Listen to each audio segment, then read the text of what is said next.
یہ سن 2009 کی ایک سرد رات تھی۔ میں اور میری وائف زلیخا سو رہے تھے۔ رات کے 1 بجے میری دوست یمین کی کال آئی۔ ہیلو علی، مجھے بچا لو، یہ مجھے مار ڈالے گی۔ میں بہت حیران ہوا کہ اس کو کیا ہو گیا۔ مجھے لگا شاید یہ مذاق کر رہا ہے۔ میں نے کہا یار یہ کوئی وقت ہے مذاق کا؟ نہیں علی، اللہ کا واسطہ مجھے بچا لے۔ اس بار اس کی آواز میں عجیب سا خوف تھا۔ میں آتا ہوں۔ میں ابھی یہ کہا ہی تھا کہ کال کٹ گئی۔ میں ہو ڈر گیا۔ میں فٹ اٹھا، زلیخا کو اٹھایا اور اپنی گن ساتھ لی۔ کیا ہوا علی؟ اتنے پریشان کیوں ہو؟ زلیخا نے اٹھتے ہی سوال کیا۔ یار اب دروازہ بند کرو، میں یمین کے گھر جا رہا ہوں۔ اس کی کال آئی ہے، وہ بہت پریشان تھا۔ اللہ خیر کرے، آپ آرام سے جانا، اپنا خیال رکھنا، رات بہت ہو گئی ہے۔ زلیخا نے گھبراتے ہوئے کہا۔ Okay don't worry. میں زلیخا کو دلاسا دے کر جلدی سے گاڑی سٹارٹ کی اور یمین کے گھر کی طرف نکل پڑا۔ یمین میرا بچپن کا دوست تھا۔ 2 ہفتے پہلے اس کی شادی وانیہ سے ہوئی تھی اور وہ بہت خوش تھا۔ اور آج اچانک ایسا کیا ہو گیا؟ کون اسے مارنا چاہتا ہے؟ میں ابھی یہ سوچ ہی رہا تھا کہ اتنے میں یمین کا گھر آ گیا۔ یمین کا گھر شہر سے تھوڑا باہر تھا، بڑے قبرستان کے قریب۔ میں فٹافٹ گاڑی سے اترا اور یمین کا گیٹ ناک کیا۔ یمین، یمین، زور سے پکارا، لیکن کوئی جواب نہ آیا۔ گھر میں مکمل طور پر خاموشی تھی۔ میں بھاگ کر گھر کے پیچھے کی طرف گیا۔ وہاں کھڑکی کھلی ہوئی تھی اور وہاں خون کے تازہ نشان تھے۔ میں کھڑکی سے اندر داخل ہوا تو لائٹ آف تھی۔ میں نے موبائل کی لائٹ آن کی اور یمین کے کمرے کی طرف جانے لگا۔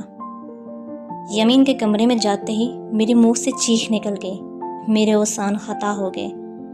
بیڈ کے پاس زمین پہ یمین خون میں لت پت پڑا تھا۔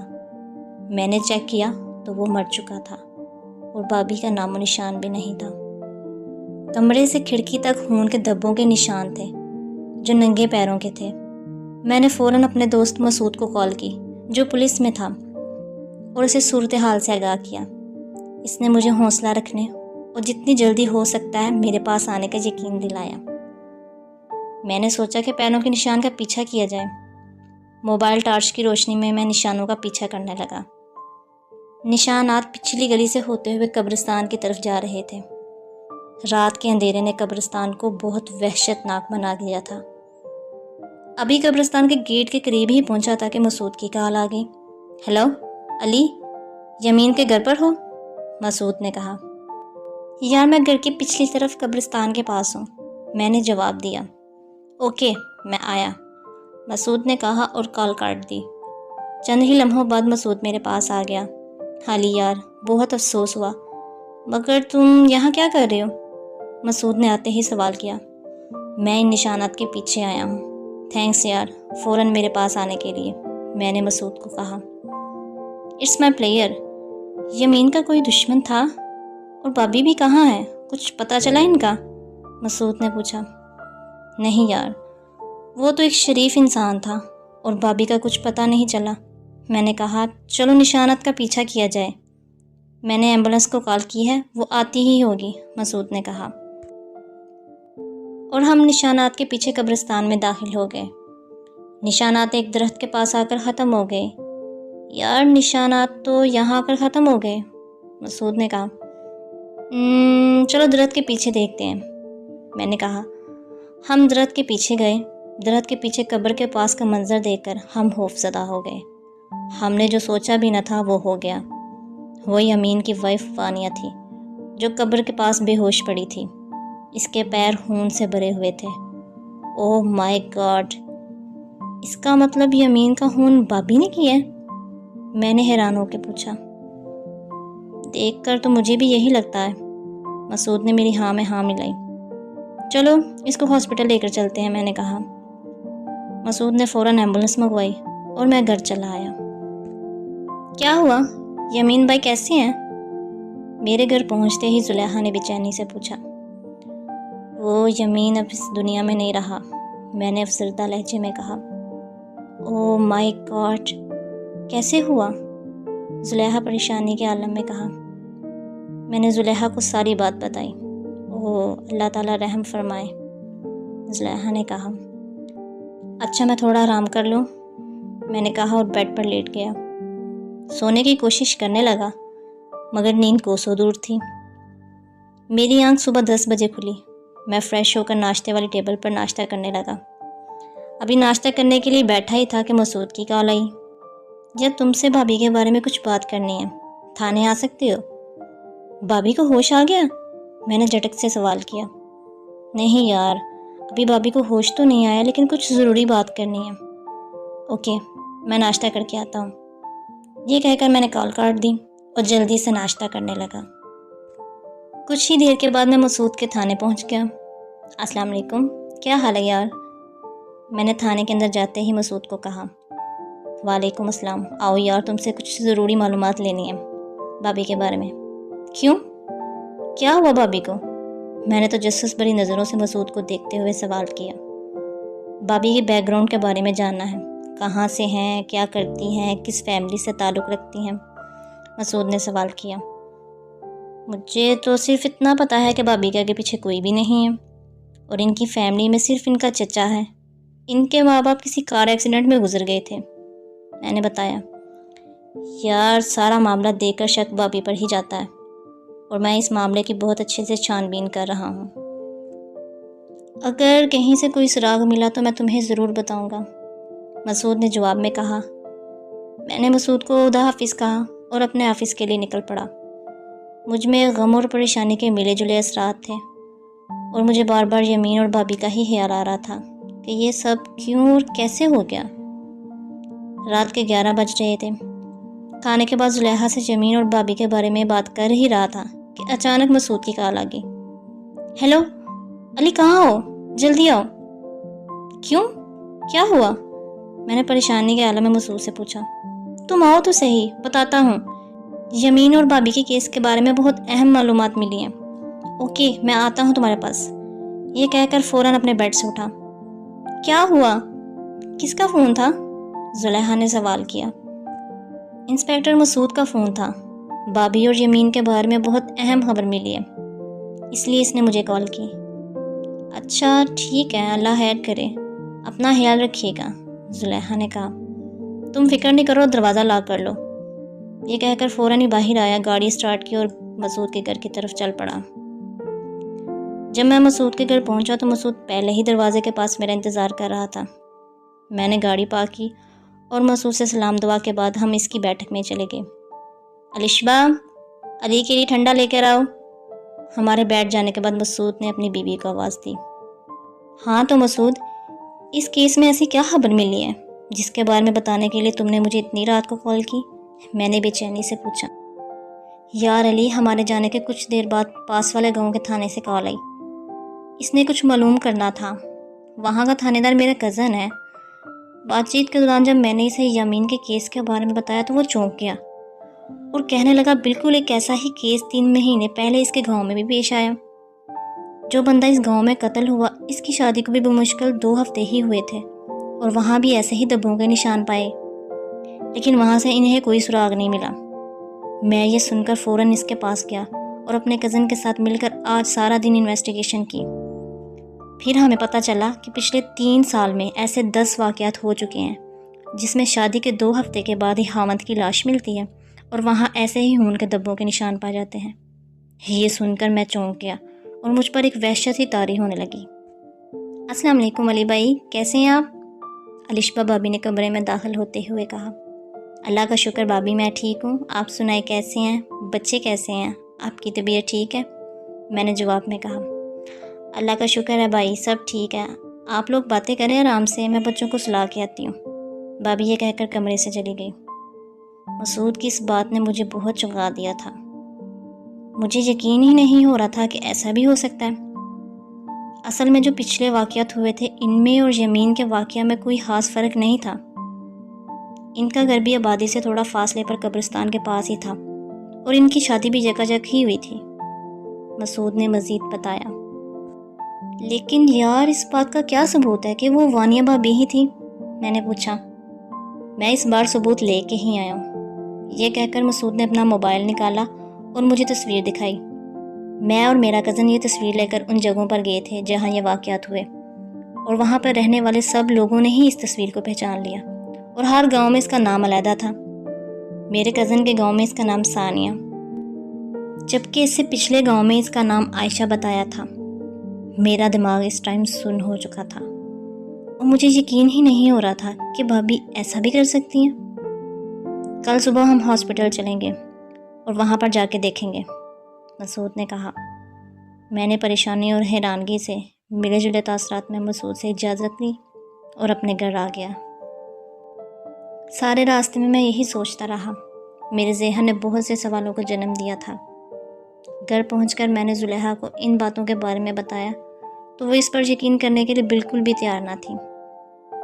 وانیہ بھابی تو شکل سے بے حد معصوم اور شریف تھیں اور وہ تو بہت ہی فرما بردار تھیں۔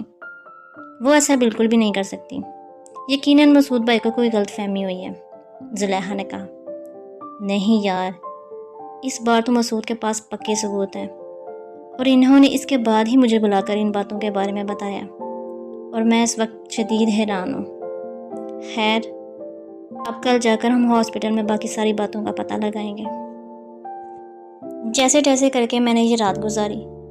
صبح سویرے ہی میں مسعود کے گھر گیا اور اس کو ساتھ لیا اور ہم ہاسپٹل پہنچے۔ ڈاکٹر صاحب، کیا وانیہ کو ہوش آیا؟ مسعود نے پوچھا۔ وہ بالکل ٹھیک ہیں اور ہمیں امید ہے کہ ان کو 24 گھنٹوں تک ہوش آ جائے گا، ڈاکٹر نے کہا۔ یا مجھے تو یہ بات کچھ گڑبڑ لگتی ہے، ہمیں چاہیے ہم کسی بابا جی سے اس بارے میں بات کریں، مسعود نے کہا۔ ٹھیک ہے، میں لیڈی کانسٹیبل کو چھوڑ جاتا ہوں اور پھر ہم چلتے ہیں۔ میرے جاننے والے ایک بابا جی ہیں، بابا ثاقب جی، مسعود نے کہا۔ لیڈی کانسٹیبل کے آ جانے کے بعد ہم نے اس کو بھابھی کے پاس چھوڑا اور گاڑی لے کر پیر صاحب کے پاس نکل پڑے۔ جب ہم وہاں پہنچے تو بابا جی نماز پڑھ رہے تھے۔ ہم نے بھی وضو کیا اور وہاں نماز ادا کی۔ نماز ادا کرنے کے بعد ہم بابا جی کے پاس گئے۔ سلام دعا کرنے کے بعد انہیں سارا واقعہ بتایا۔ بابا جی نے چند ہی لمحوں کے لیے آنکھیں بند کی اور منہ ہی منہ میں کچھ پڑھنے لگے۔ اس کے بعد انہوں نے آنکھیں کھولی اور کہا، یہ کیا معاملہ ہے؟ جاؤ جا کے پتہ لگاؤ۔ پھر وہ ہم سے مخاطب ہوئے۔ میں نے موکل کو بھیجا ہے، تھوڑی دیر انتظار کریں، اس کے بعد سارے معاملے کا پتہ چل جائے گا۔ یہ کہنے کے بعد بابا جی عمل میں مصروف ہو گئے اور میں اور مسعود وہاں سے باہر آ گئے۔ ہم نے سوچا کہ کچھ کھا لیا جائے۔ ہم اپنے ساتھ برگر اور بوتل لے آئے تھے، وہ کھانا شروع کر دیا۔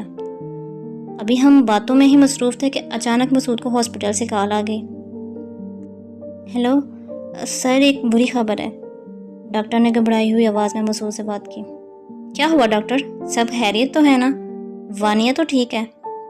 سر، وہ لیڈی کانسٹیبل کو مار کر یہاں سے بھاگ گئی اور لیڈی کانسٹیبل کے جسم میں خون کا قطرہ بھی نہیں ہے۔ اوہ مائی گاڈ، یہ کیسے ہوا؟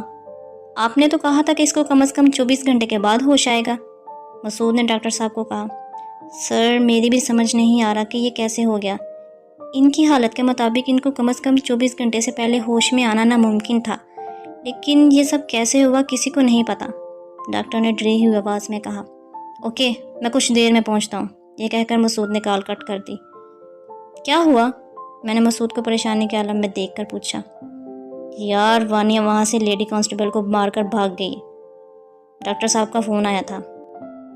اوہ خدایا، کتنی بری خبر ہے، نہ جانے ابھی کتنے معصوم لوگوں کی جان جائے گی، میں نے پریشانی کے عالم میں کہا۔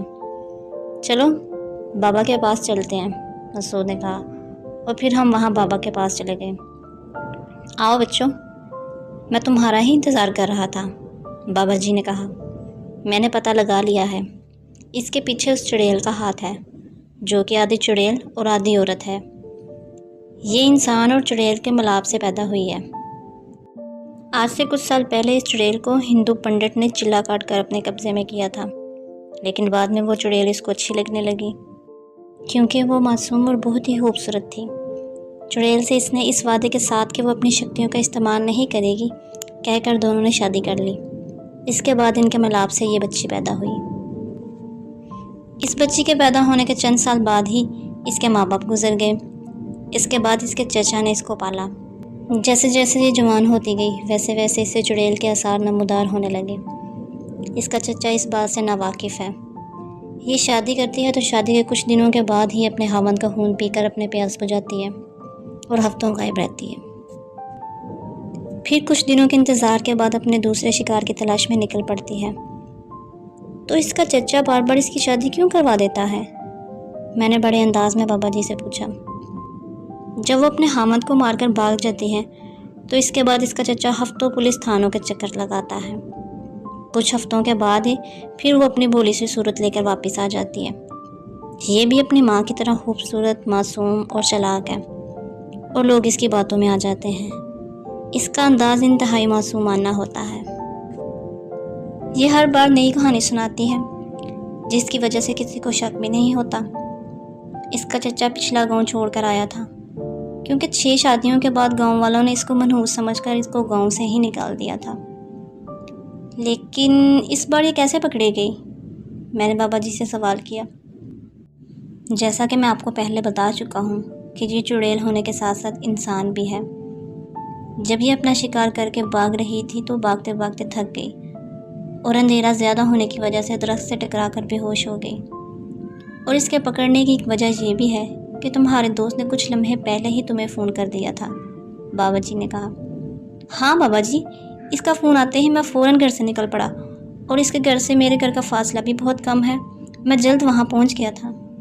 میں نے کہا، اب اس کو سزا دینی ہے یا پھر ہمیشہ کے لیے مارنا ہے؟ بابا جی نے کہا، کیا اس پر گولی اثر کرے گی؟ مسعود نے کہا، ہاں کرے گی، لیکن گولی سے اس کی موت واقع نہیں ہوگی۔ گولیاں صرف اسے زخمی کر سکتی ہیں، وہ بھی تب تک جب تک یہ عام انسان ہے۔ چڑیل کے روپ میں آتے ہی اس کا وہ زخم بھی بڑھ جائے گا، بابا جی نے کہا۔ نہ جانے اس نے کتنے معصوم لوگوں کی جان لی ہے، خاص طور پر میرے دوست یمین کی۔ اس کو میں کسی حال میں نہیں چھوڑوں گا۔ آپ مجھے کوئی ایسا طریقہ بتائیں جس سے میں اسے ختم کر دوں، میں نے غصے میں کہا۔ ٹھیک ہے، میں تمہیں طریقہ بتاتا ہوں، بابا جی نے کہا۔ یہ لو ستو کے دانے، قبرستان میں کسی پرانی سی قبر جس کے پاس درخت ہو، وہاں پر بیٹھ کر ان دانوں پر چلا کرنا ہے، اور ایک بات اچھے سے یاد رکھنا، کچھ بھی ہو جائے، چاہے میں بلاؤں یا تمہارے دوست یمین کی روح آئے اور کہے علی عمل چھوڑ دو، میں نے اسے معاف کر دیا، چاہے مسعود آئے یا بے شک تمہاری بیوی تمہارے پاس آئے، باہر نہیں نکلنا اور نہ ہی اپنا عمل چھوڑنا ہے۔ دن میں سارا دن کسی سے بات نہیں کرنی، اور عشاء کا ٹائم ہوتے ہی تم نے اپنا عمل شروع کر دینا ہے۔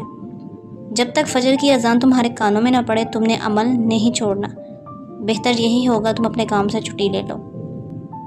یہ کہنے کے بعد بابا جی نے مجھے وہ عمل بتایا جو چلے میں پڑھنا ہے۔ بابا جی سے دعا لے کر میں وہاں سے رخصت ہو گیا، اور اب میرا ارادہ جلد از جلد اس چڑیل کو اس کے انجام تک پہنچانا تھا۔ یار علی، تم یہ عمل ٹھیک سے کر لو گے نا؟ مسعود نے راستے میں مجھ سے پوچھا۔ انشاءاللہ ضرور کروں گا۔ مجھے ان سب معصوموں اور خصوصاً اپنے دوست کی موت کا بدلہ لینا ہے، چاہے جو بھی ہو جائے، میں اسے اس کے انجام تک پہنچا کر ہی رہوں گا، میں نے جواب دیا۔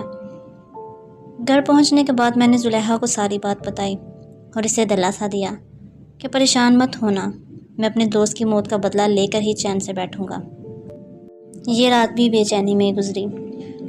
صبح اٹھ کر سب سے پہلے دفتر جا کر میں نے 8 چھٹیاں لی، کیونکہ 7 دن کا چلہ تھا، اس کے بعد 1 دن مجھے آرام کے لیے بھی چاہیے تھا۔ اس کے بعد میں نے اپنا ضروری سامان لیا، مسعود سے ملا اور پھر بابا جی سے اجازت لینے کے بعد گھر آ گیا اور رات ہونے کا انتظار کرنے لگا۔ رات کو عشاء کی نماز پڑھنے کے بعد میں قبرستان پہنچ گیا، جو کہ یمین کے گھر کے پاس ہی تھا، کیونکہ وہی سب سے بڑا اور پرانا قبرستان تھا۔ خیر، تھوڑی سی محنت کے بعد مجھے وہ پرانی قبر مل ہی گئی، جو کہ ایک درخت کے پاس تھی۔ 3 مرتبہ آیت الکرسی پڑھ کر میں نے خسار کھینچا اور بیٹھ کر اپنا عمل شروع کرنے لگا، بغیر کسی فکر و پریشانی کے۔ یہ رات سکون سے گزر گئی۔ اس کے بعد اپنا عمل جاری رکھا میں نے، اور 4 دنوں تک مجھے کسی بھی قسم کی کوئی پریشانی نہیں ہوئی، اور میں اپنا عمل کرتا اور گھر آ جاتا، صبح کو اپنی نیند پوری کرتا اور رات کو یہ عمل کرتا۔ عمل کرتے ہوئے مجھے 4تھی رات ہو گئی۔ روزمرہ کی طرح میں نے خسار کھینچا اور عمل شروع کر دیا۔ تھوڑی ہی دیر کے بعد بہت سارے بادل جمع ہو گئے اور بادل زور سے گرجے، شدید بارش ہونے لگی، اور یہ دیکھ کر میری آنکھیں پھٹی کی پھٹی رہ گئی کہ یہ کوئی عام بارش نہیں تھی بلکہ خون کی بارش تھی۔ جو کہ میرے خسار سے باہر ہو رہی تھی۔ خسار کے اندر ایک قطرہ بھی نہیں گرا تھا۔ میں کافی ڈر سا گیا تھا۔ اللہ اللہ کر کے وہ رات گزری، میں گھر آ گیا۔ 5ویں رات بھی بغیر کسی پریشانی کے گزر گئی۔ آج عمل کی 6ٹھی رات تھی۔ میں نے حسب معمول حصار کھینچا اور اپنا عمل شروع کر دیا۔ ابھی مجھے عمل کیے 3 گھنٹے بھی نہیں گزرے تھے کہ سامنے قبر کے پاس جھاڑیوں میں سے کسی کی آہٹ محسوس ہوئی۔ وہ کوئی جانور تھا جو یکایک میرے سامنے آ گیا۔ اس جانور کو دیکھ کر جیسے میرا دل باہر آنے لگا۔ خوف کے مارے آنکھیں پھٹ گئیں اور میرا جسم کانپ رہا تھا۔ اس جانور کے 2 منہ تھے، ایک بھیڑیے کے جیسا اور ایک چیتے کے جیسا، اور دونوں کی لمبی سانپ کی طرح کی زبان تھی۔ وہ میرے پاس آیا اور حصار کے پاس آ کر کہنے لگا، چلے جاؤ یہاں سے ورنہ بہت بری موت مارے جاؤ گے۔ اس کی آواز اس قدر خوفناک تھی کہ میں اپنا عمل بھی بھول گیا تھا اور میرے منہ سے آواز بھی نہیں نکل رہی تھی۔ میں نے جیسے تیسے کر کے اپنے حواس پر قابو کیا اور زور سے اپنا عمل پڑھنے لگا۔ مجھے زور سے عمل کرتا دیکھ کر وہ زوردار آواز میں گرجا، اچھا تو تم باز نہیں آؤ گے، میں تمہیں ابھی بتاتا ہوں۔ یہ کہہ کر وہ میری طرف دوڑا لیکن حصار سے ٹکرا کر غائب ہو گیا۔ جیسے ہی وہ غائب ہوا میری جان میں جان آئی۔ اللہ اللہ کر کے یہ رات بھی گزر گئی، لیکن اس واقعے کے بعد مجھ پر بہت زیادہ خوف طاری ہو گیا تھا۔ اس جانور کو دیکھ کر ایک مرتبہ میرے رونگٹے کھڑے ہو گئے۔ میں گھر آیا، کھانا کھایا اور لیٹ گیا۔ تھکاوٹ کی وجہ سے مجھے فوراً نیند آ گئی۔ اگلے دن عصر کے وقت میری آنکھ کھلی، میں نے نماز پڑھی اور کھانا کھایا اور چلے کی تیاری میں مصروف ہو گیا۔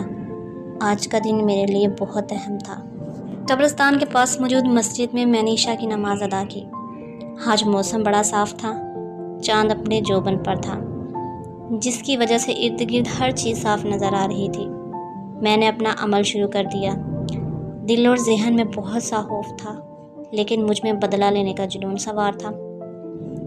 ابھی عمل کو 1-2 گھنٹے ہی گزرے تھے کہ دور سے مسعود آتا دکھائی دیا اور کہنے لگا، میں نے وانیہ بابی کو مار دیا ہے، چلو آؤ اٹھو۔ میرے ذہن میں بابا جی کی بات یاد آئی کہ وانیہ چڑیل ہر روپ میں آئے گی، اس لیے میں نے آنکھیں بند کر کے اپنا عمل میں مصروف رہا۔ چلو یار اٹھو، کیا کر رہے ہو؟ یہ کہہ کر اس نے میری طرف ہاتھ بڑھایا، لیکن اس کا ہاتھ حصارے سے جیسے ہی ٹکرایا وہ ایک دم غائب ہو گیا۔ میں نے اللہ کا شکر ادا کیا۔ کچھ ہی دیر بعد دور سے وانیہ بابی آتی دکھائی دی اور میرے پاس آ کر زار و قطار رونے لگی۔ پلیز علی، مجھے معاف کر دو، میں نے جو کچھ بھی کیا انجانے میں کیا، اس میں میرا کوئی بھی قصور نہیں ہے، وہ مجھ سے کہنے لگی، لیکن میں اپنے عمل میں مصروف رہا۔ میں نے اس کی باتوں پر کوئی دھیان ہی نہ دیا اور وہ وہاں سے چلی گئی۔ عمل ختم ہونے میں کچھ ہی دیر باقی تھی کہ قبرستان میں زور سے زلزلہ آنے لگا۔ ساری قبریں پھٹنے لگ گئیں اور قبروں میں سے مردے اٹھ کر باہر آ گئے۔ جس قبر پر میں عمل کر رہا تھا وہ قبر بھی لرزنے لگی۔ اس کے اندر سے بھی عجیب و غریب سی آوازیں آنے لگیں۔ خوف اور دہشت سے میرا برا حال تھا۔ اتنے میں سامنے سے وانی آتی دکھائی دی اور ساتھ میں بابا جی بھی تھے۔ بابا جی کہنے لگے، چھوڑو، ہم سب نے اسے معاف کر دیا۔ اور مجھے پیچھے یمین بھی کھڑا ہوا نظر آیا۔ یمین بھی کہنے لگا، ہم سب نے اسے معاف کر دیا، تم اپنا عمل چھوڑو اور وہاں سے اٹھ جاؤ۔ میں وہاں سے اٹھنے ہی لگا تھا کہ اچانک میرے کانوں میں بابا جی کی آواز آئی، علی، یہ سب نظروں کا دھوکہ ہے، تم اپنے عمل پر توجہ دو۔ میں سوچنے لگا کہ یہ کیا بے وقوفی کرنے لگا تھا۔ میں دوبارہ بیٹھ گیا اور اپنا عمل شروع کر دیا۔ وانیہ کی صورت تبدیل ہونے لگی۔ وہ آہستہ آہستہ چڑیل کی صورت میں آ چکی تھی اور اس کا چہرہ انتہائی بھیانک تھا۔ وہ زور سے گرجی، یہاں سے فوراً اٹھ جاؤ ورنہ میں تمہیں اور تمہارے خاندان کو مار دوں گی۔ میں نے اس کی بات پر توجہ نہ دی۔ اچانک وہ میری وائف زلیخا کو پکڑ لے آئی اور اس کی گردن پر اپنے دانت کاٹ دیے اور بولی، اگر تم نے عمل نہ چھوڑا تو میں اس کو مار دوں گی۔ زلیخا زور سے چلائی، پلیز علی، مجھے بچا لو، یہ مجھے مار دے گی، پلیز علی۔ مجھے پتا تھا یہ سب نظروں کا دھوکہ ہے، چنانچہ میں نے آنکھیں بند کی اور زور زور سے عمل کرنے لگا۔ اب وہاں سے زلیخا، بابا جی، یمین اور مسعود سب غائب ہو چکے تھے۔ صرف وہ مردے اور وانیہ وہاں کھڑے تھے۔ انہوں نے مردوں کے ساتھ مل کر مجھ پر پتھروں کی بارش کر دی، لیکن جو بھی پتھر ہسارے سے ٹکراتا وہ وہیں بسم ہو جاتا۔ جس قبر پر میں عمل کرنے لگا اب وہ زور سے ہلنے لگی۔ ڈر اور دہشت کے مارے میرا برا حال تھا۔ میں نے آنکھیں بند کر کے اپنے اللہ تعالیٰ سے مدد کی فریاد کی اور زور زور سے عمل پڑھنے لگا۔ اتنے میں مجھے دور سے اذانوں کی آواز آئی۔ میں نے آنکھیں کھولی تو باہر وانیہ کا جسم جل رہا تھا اور دور سے مجھے زلیخا، مسعود، الشبا اور بابا جی آتے دکھائی دیے۔ ان سب کے چہروں پر مسکراہٹ تھی اور انہوں نے مجھے مبارکباد دی۔ وانیہ کا جسم جل کر اب راکھ بن چکا تھا۔ مسعود نے اس راکھ کو پاس ہی گھڑے میں ڈال دیا اور گھڑے کو بند کر دیا۔ آج میں بہت خوش تھا کیونکہ میں نے بہت سے معصوم لوگوں اور اپنے دوست کا بدلہ لے لیا تھا۔